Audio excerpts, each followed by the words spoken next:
Hello, welcome back to Cooking with Oscar on the Cooking with Daddy channel. Today we are making a Peruvian dish. It's known as papas a la huancaína. You've heard me mention in other videos that my family is from Peru. So this is actually our first foray into Peruvian cooking. I'm accompanied today, as I always am, by my faithful friend, cameraman, roommate, first cousin, Ray Dobbins. Huancaína is one of those emblematic dishes of Peru. If you've ever eaten in a Peruvian restaurant, and these days who hasn't, you've probably had it. Huancaína literally means something or someone, female in this case, from Huancayo. That person is known as a Huancaíno or Huancaína. Huancayo is a region to the north of Lima in Peru. The story goes that in the 19th century, as the train line was being constructed in that part of Peru to take the train up into the mountains to where there were mines extracting copper and silver. The workers on these trains needed something to eat, and a local woman stepped in to sell potatoes, and she supposedly created this particular sauce to go with the potatoes. It's a very hearty sauce, so it's Huancaína sauce. Probably the most challenging part of preparing this dish is going to be sourcing the key ingredient, which is the ají amarillo. Originally, this dish was prepared using a batan. There was one of these in the house that Ray and I grew up in Lima, Peru, in my grandmother's kitchen. So what it is, a big rock on which there is a concave depression, right, scooped out, let's say, and then another rock which fits more or less into that depression, right? The ajís or the whatever it is that you're going to grind, you put in this depression, and you rock back and forth, and that would be the kitchen girl's job was to do that in the morning for half an hour or so to reduce the peppers to a paste. So that is the traditional way. It would result in a chunkier version of this dish. As time went on, people didn't have batans anymore, or there was just a faster, easier way of doing it, which is using a blender. So the blender produces a finer, silkier, smoother version of the Huancaína sauce, and that's what we're gonna do today, because it's unreasonable for me to expect everyone to have a batan when even I don't have one. So let's talk about the ingredients. Ray, come on over here. Let's show the folks what we're talking about. As I said, the hardest part is going to be for you, and here in America, is finding these. Without this, the dish does not work. Do not substitute any other type of pepper thinking it'll work. It won't. Ají amarillo, which literally translates into pepper yellow. So these are yellow peppers from Peru. I buy these frozen, let them thaw out, mostly, not completely. It's the thing that gives this dish its flavor. There's really nothing else you can use. Now, where do you find these? If you're in a reasonably cosmopolitan urban area, Miami, certainly, New York, Chicago, Los Angeles, you will have in your city somewhere a Peruvian bodega, a store. If not, you'll probably have a Peruvian restaurant. And if it's an old school Peruvian restaurant, run by immigrants, Peruvian immigrants, almost certainly you will have right next to the restaurant an area where they sell Peruvian goods. Jarred, goods in jar, etc., and they'll have at least one small chest, freezer chest, that will have certain frozen items in this. If they have anything, they will have ají amarillo. I've had very good results with these frozen ones. I know that you can also order on the internet canned ají amarillo. They're not cooked in any way. They're just preserved, I believe, in salt water, and they come in cans. I haven't used those, but I've also been told that they work pretty well. But I do think that just the fact that they have been set to soak in water or any kind of liquid is going to kill some of the peppery taste. I haven't tried it, but in desperate times you can try that. As far as I know, these peppers are not either cultivated anywhere outside of Peru, or they're not exported to the U.S. or imported to the U.S., depending on where you are. I do know that they are exported to different parts of Europe. I have friends in Italy who can buy these in their local market, imported from Peru. But here in the U.S., we have a lot of controls on agricultural products, which we should have. to make sure that pests don't come in, etc. So even though you can get lots of great Peruvian products fresh here, notably fresh Peruvian avocados, which are like the best avocados in the world, as far as I know, you still cannot, I haven't seen any place that actually sells a fresh ají amarillo from Peru. Let's talk about the other ingredients, both what we use to prepare the sauce and how we serve it. We have a little bit of just plain white onion. If it's red onion, it's even better, but I didn't have any today, so white onion. Some mashed up garlic cloves. We're gonna stir fry those quickly to release their oils, to let them get a little bit limp, and we're gonna put that in the blender. And we're gonna use a blender today to produce the sauce. Also in the sauce, vegetable oil. This is canola oil. You can use any type of vegetable oil that doesn't have a lot of flavor or taste to it. Don't use olive oil because it will just impart a completely different taste than what you want. And evaporated milk, just regular pet brand or any other brand of evaporated milk. Use the full fat evaporated milk. Okay, if you're going to make this dish, don't make it with part skim milk, etc. Like why go through all the effort? The other key ingredient is cheese. Queso fresco is what we call it in Peru, which literally translates into fresh cheese. It's a salty cheese. Here, I think you can also call it, I've heard it referred to as potted cheese. Almost every country in Latin America makes a version of this cheese. This is actually a Central American version. It works fine. You can have, there's a Mexican version of this, which is fine. I like this particular brand or this particular type because it has the texture and the salt content that I remember from Peruvian queso fresco. The way I prepare it also requires a bit of lemon juice, not very much at all, just a few drops. If in your town you can find key limes, these are Florida key limes. These are the limes that I have found that are the most similar to the limones that they sell in Peru. I think genetically they're actually lemons and not limes, okay? As they get more mature, they actually turn yellowish. These are very similar. I don't know if they're exactly identical to the ones that they sell in Peru, but the ones in Peru certainly look like this. They're a trifle larger. What they're definitely not is Persian limes, so don't use Persian limes. If you can't find these key limes, use a bit of lemon, okay? Because you're only going to be a few drops. It's not the key ingredients, just a bit of acidity. It's not the key ingredients. It's not like, for example, when you're making ceviche, Peruvian ceviche, when you really got to find either these limes or use a mixture of lemons with a bit of orange juice to get the right acidity. Finally, in terms of what goes into the blender, believe it or not, soda crackers. There's always a few soda crackers in Huancaína. I'm not entirely sure why.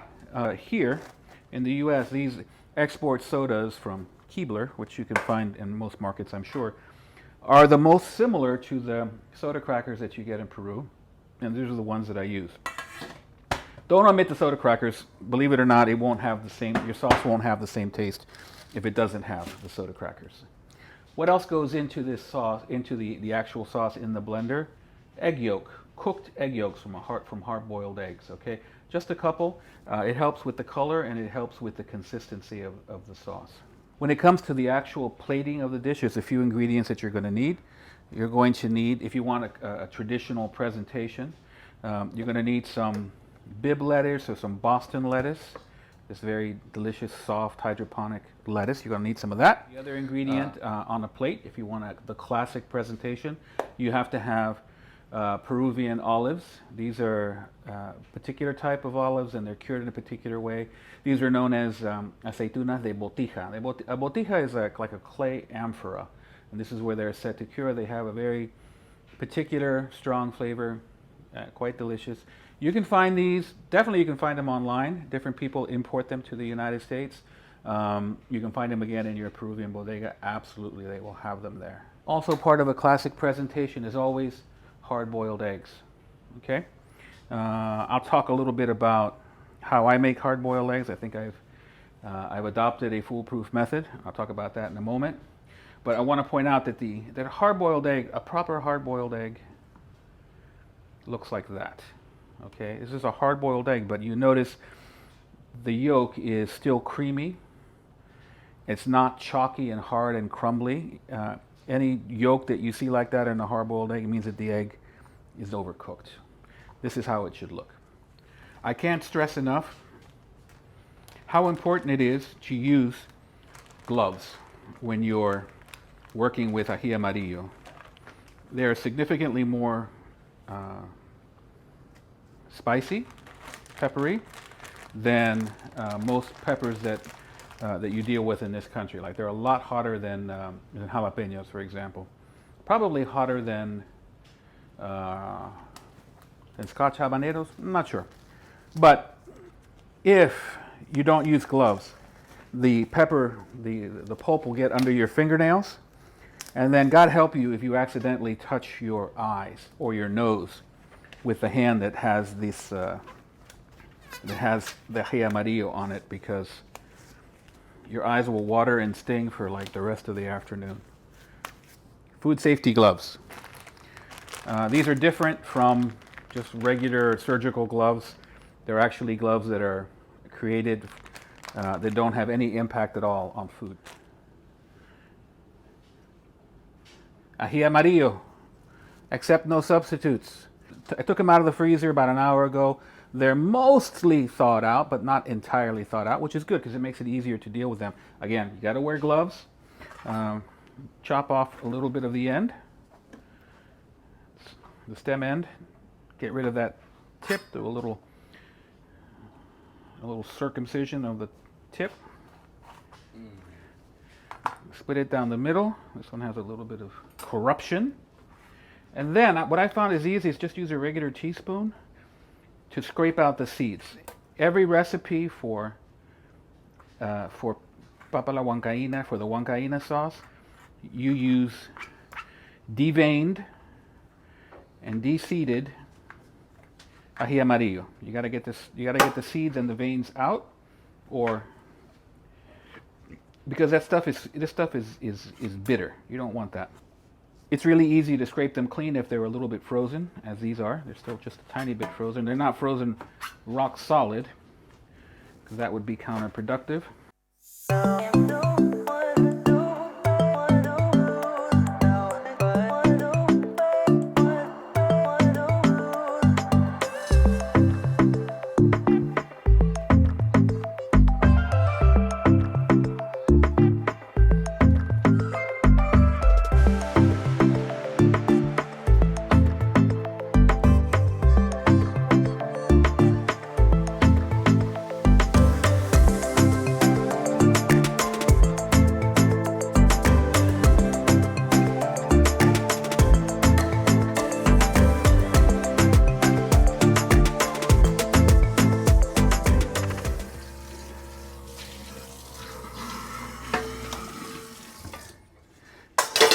I'm standing here by the sink where I've just finished flushing down the disposer all of those veins and seeds. When you do that, if you're going to use a disposer as opposed to just putting it down the garbage, I always use a disposer for as much as I can of organic materials rather than have it go to a landfill.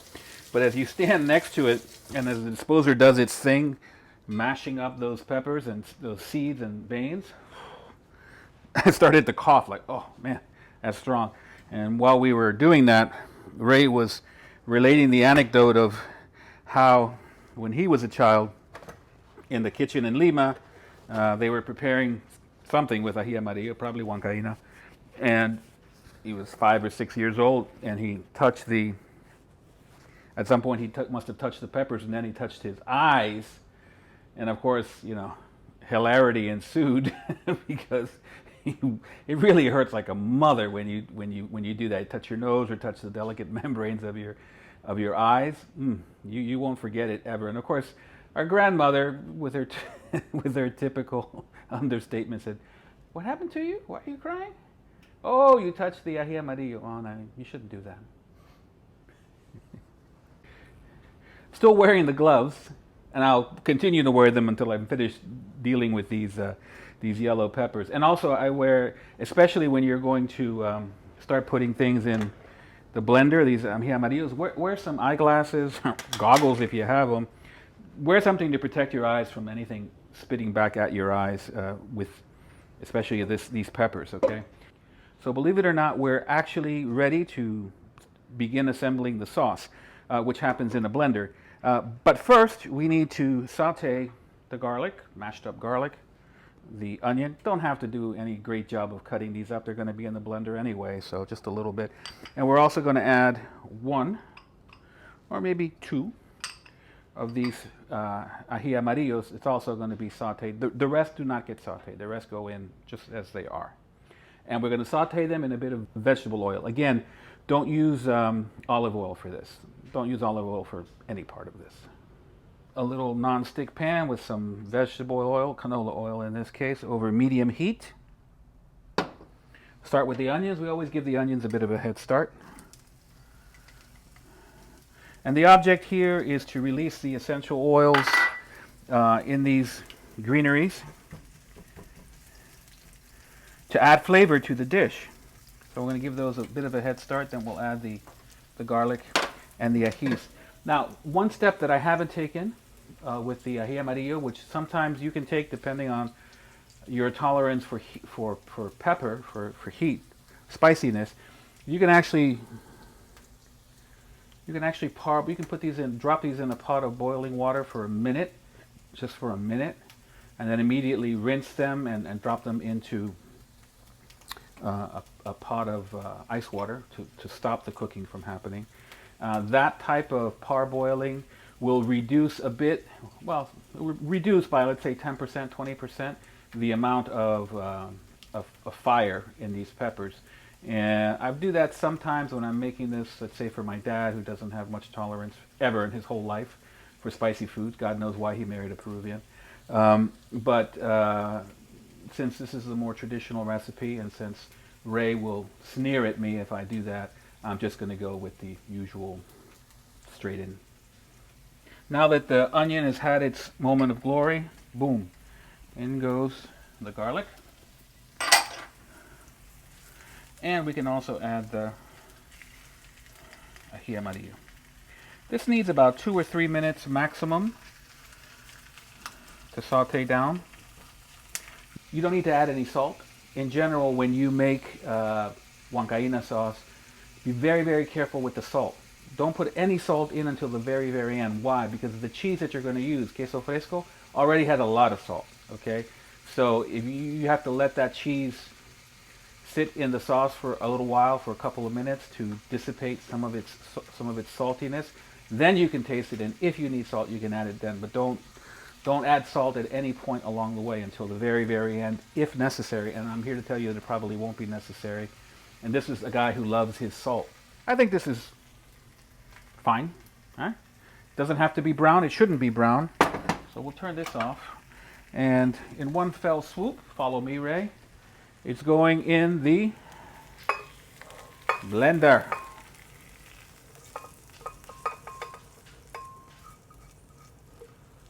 And away we go. The moment of truth. Let's, it's powerful. Let's liquefy.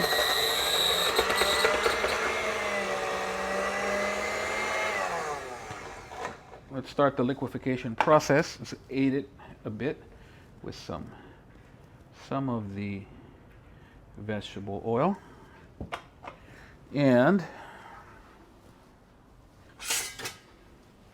spatula. Can never have too many kitchen gadgets, you know that?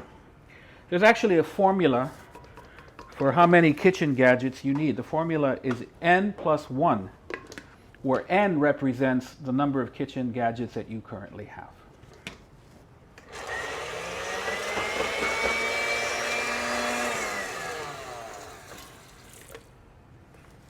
That's why it's good to have glasses. All right, so let's start liquidating. It's so powerful. Yes, I'm sure there's plenty of Peruvian cooks out there who will laugh at my sensibility to the odor of these peppers, but I'm telling you, they're powerful, man.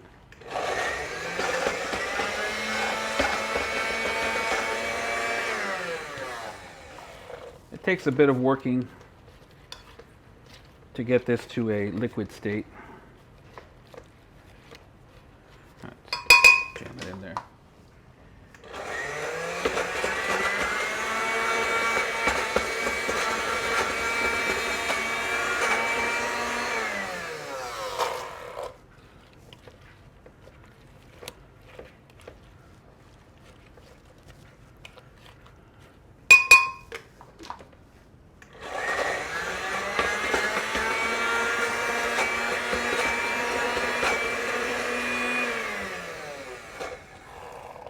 Just be patient.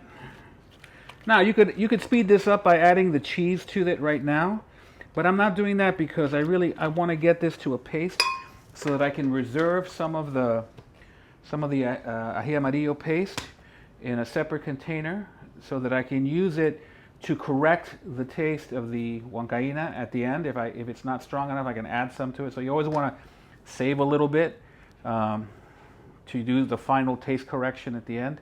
It's a little bit of a hack. Also, this, by the way, is how you make just ají amarillo paste, which you can make this paste and save it and serve it as a condiment for those who like the flavor, which every Peruvian I ever met does. Yeah, see? I'm gonna put a little more oil, and I'm gonna let this go for about 30 seconds on its own.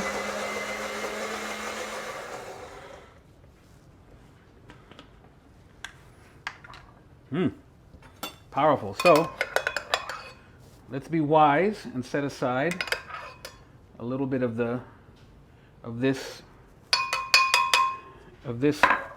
stage so that if we blunder at the end and use too much cheese or too much evaporated milk, we can correct the taste with some of that.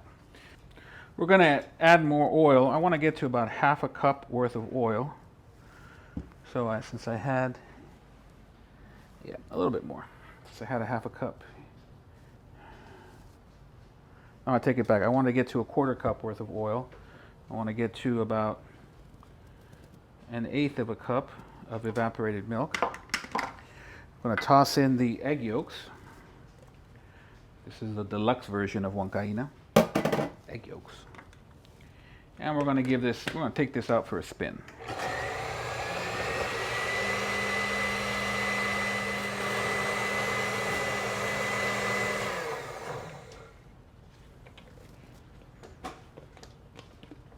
Okay, there's no cheese in it yet, but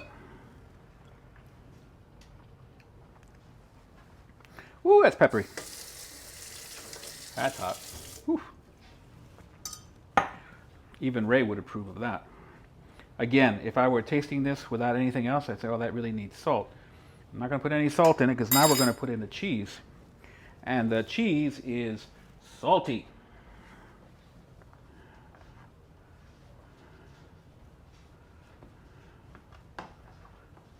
Just hunk it up. Now,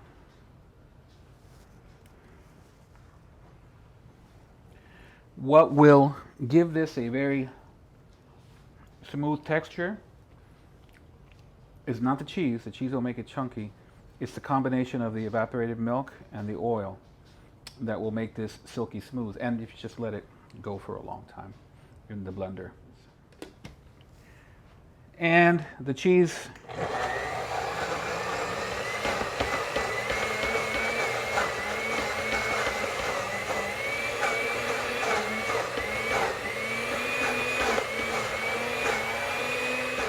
I can tell by the way the blender is rocking, or the sound that it's making, that this mixture is very thick. Look. Now this, believe it or not, would be more or less the thickness of a Huancaína sauce prepared with a batán, with a mortar and pestle setup. But since certain weak sisters insist that it needs to be silky smooth, to achieve that silky smoothness, we will add more oil, and we will add more evaporated milk in a 2-to-1 ratio. So if you're adding 2 tablespoons of oil, you'll add a tablespoon of evaporated milk. As we cruise our way down to a finished product that has that silky smooth texture that to many people represent Huancaína sauce, to me it represents cutting corners so that you can, and using a lot more evaporated milk than cheese. But you know, that's just me. All right, this is about 5 or 6 soda crackers for this much Huancaína. I think that's about right. I could be wrong, but if I'm wrong, I have my backup amarillo paste, and I have more cheese, so I can adjust the consistency at that point. So I'm just going to let this run for a couple of minutes on our way to silky smoothness. I've let the blender run for about 2 minutes, and it's got a pretty good consistency. I'm going to let it run for another couple of minutes. I need to add some lemon, a little bit of lemon oil to it, but the consistency is good, and of course the key taste test is, Primo Raymond. What do you think? Taste, consistency. So you want to point that camera at me, son? Oh, sorry. Concentrating on the taste. I need a little more taste. I would add more ají. A little more ají? Or more cheese. Cheese will make it saltier. Yeah. Make it saltier. Let's try that. Okay. Man wants saltier, we're going to make it saltier. Okay, so we're adding, at Ray's suggestion, we're adding more cheese in this proportion. And really, this stuff is, you sort of do it... Trial and error. Yeah, it's a bit of trial and error. Right. Here's a bit of lemon juice from the key lime that I squeezed earlier. You add a few drops of the lemon to balance out the taste of the milk, I think. But most recipes call for just a little bit of lemon, not a lot, just a little bit. So we've added more cheese. I think we're going to go with a bit more of this ají amarillo paste for a little bit more fire. And we're going to let it run. We're going to have to add probably some more evaporated milk because it's going to be, with the addition of the cheese, it's going to be thick. It's going to be thicker than my public wants.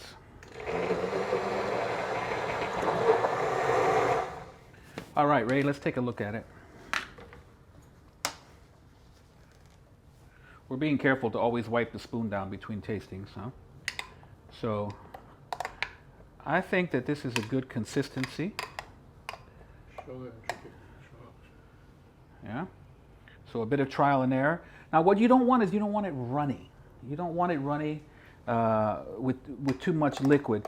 So when you have Huancaína in restaurants, and honestly I don't order Huancaína in Peruvian restaurants anymore, because I'm almost never satisfied with what they serve.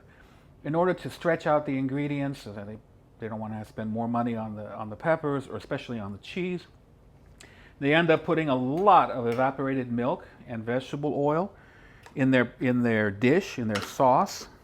It comes out runny. It doesn't have the right color, doesn't have the right consistency, and most importantly, it doesn't taste like anything other than evaporated milk. So I make my own Huancaína when I really have a hankering for it. And I really think that this consistency is good. It's heavy. It's like thick cream, slightly whipped cream. See? It doesn't run off the spoon. It could maybe be a little bit lighter. Okay, taste test. Take that, Ray. Take the spoon. Or better yet, yes. Here you go. What do you think?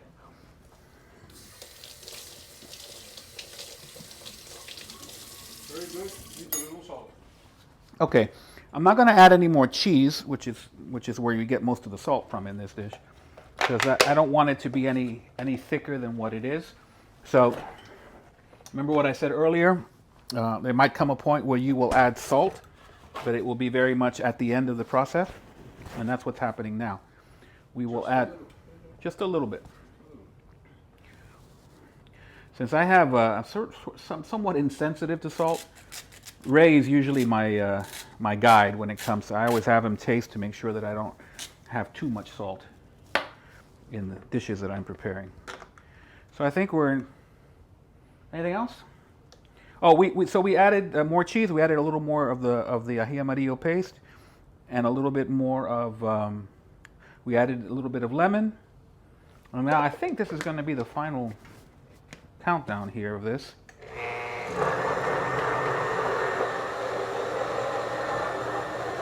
You can look into this. We are at the point of plating. How exciting! Look, this dish usually put a couple of leaves of lettuce, Bibb lettuce or Boston lettuce, a couple of potatoes, usually more potatoes than this, but to be perfectly honest, I didn't have a lot of potatoes.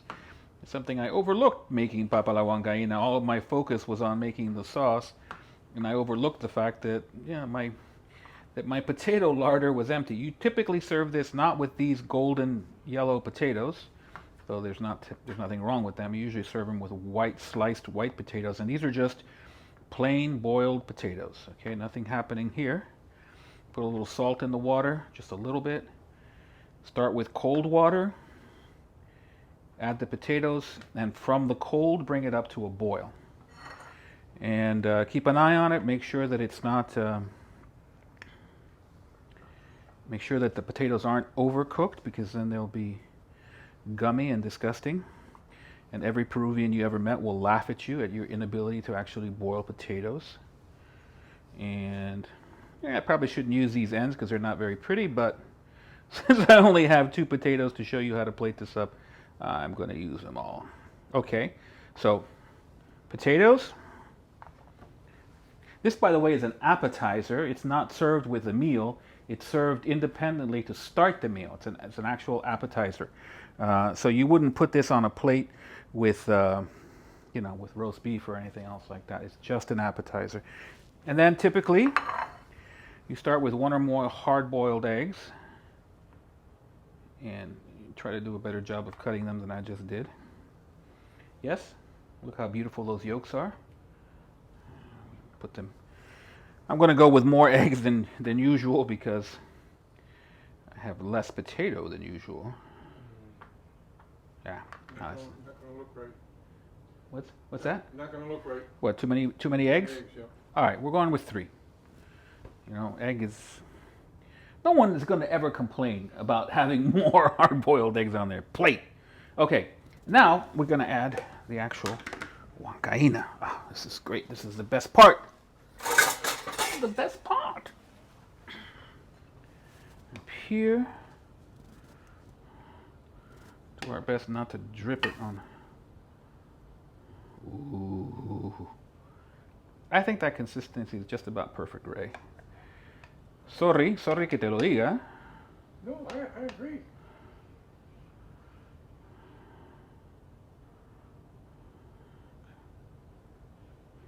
It's a very legit sauce. Más? Yeah. A little bit more? A little bit more. Yeah.